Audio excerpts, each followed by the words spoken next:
garamnya. Kalau nggak ada larutan garamnya, nggak nyala lampunya. Jadi ini yang mau kita buktikan. Mau kita pertanyakan, mau kita rumuskan masalah, benarkah air garam itu bisa menghasilkan listrik? Kira-kira jawabannya apa? Bisa atau tidak? Bisa atau tidak? Oke, berarti kita rumuskan masalah, benarkah air garam bisa menghasilkan listrik? Itu hipotesisnya atau jawaban sementara bisa kan? Kemudian yang kedua, apakah semua larutan itu bisa menghasilkan listrik? Ya. Apa saja kira-kira yang bisa menghasilkan listrik?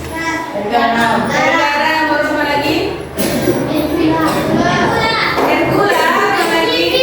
Jeruk nipis. Oke, karena sudah sedia semua alat bahannya, sekarang itulah kita buktikan. Udah saja kasih LKPD-nya kan sama masing-masing kan? Di sini, di LKPD ini udah saja kasih alat bahan sama cara pengerjaannya. Bisakah air garam, air gula, sama jeruk nipis untuk menghasilkan listrik? Sampai sini ada yang mau ditanya? Sampai sini ada yang mau ditanya? Setelah praktikum nanti, siapa yang berhasil dia kelompoknya akan dia mempresentasikan kepada teman-teman semuanya. Paham? Oke. Pertama-tama itu sediakan 3 larutan, isi dia aqua yang kosong pakai air. Kemudian larutkan di dalamnya 1 gelas itu garam, 1 gelas itu air gula, 1 gelas lagi itu jeruk nipis. Nah, yang lain ambil kabel, ada kan dia kabel gini kan? Dikulik kabelnya yang begini buat. Atas bawah semuanya enak-enak. Atas bawah semuanya.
Assalamualaikum warahmatullahi wabarakatuh.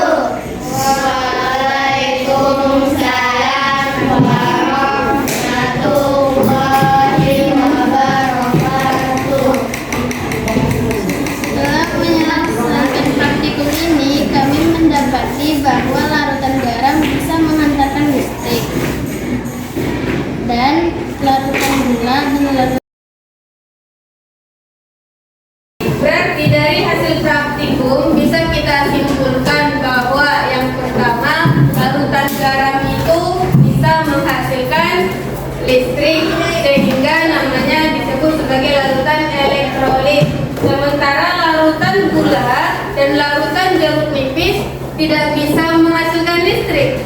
Jadi namanya non elektrolit. Tapi sebenarnya ada satu yang kurang bahan kita. Itu namanya adalah ampermeter atau voltmeter yang fungsinya untuk mengukur arus listrik. Jadi kalau kita ukur jeruk nipis itu, kalau kita ukur pakai dia voltmeter itu ada tuh arus listriknya, tapi jumlahnya sedikit sekali. Cuman untuk menyalakan lampu itu dia nggak bisa. Makanya praktikum kita lampunya nggak nyala. Tapi sebenarnya dia bisa memasukkan listrik, tapi dalam jumlah yang sangat sedikit sekali. Paham sampai sini? Ada yang mau ditanya? Tidak, Ustaz. Karena tidak ada lagi yang mau ditanya, mari kita tutup pelajaran kita sama-sama kita membaca hamdalah.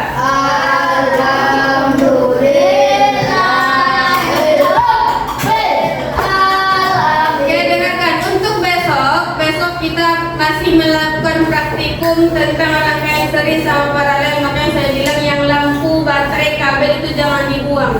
Walaupun sisa kabelnya dipakai karena besok masih perlu. Saya tutup ya. Assalamualaikum warahmatullahi wabarakatuh.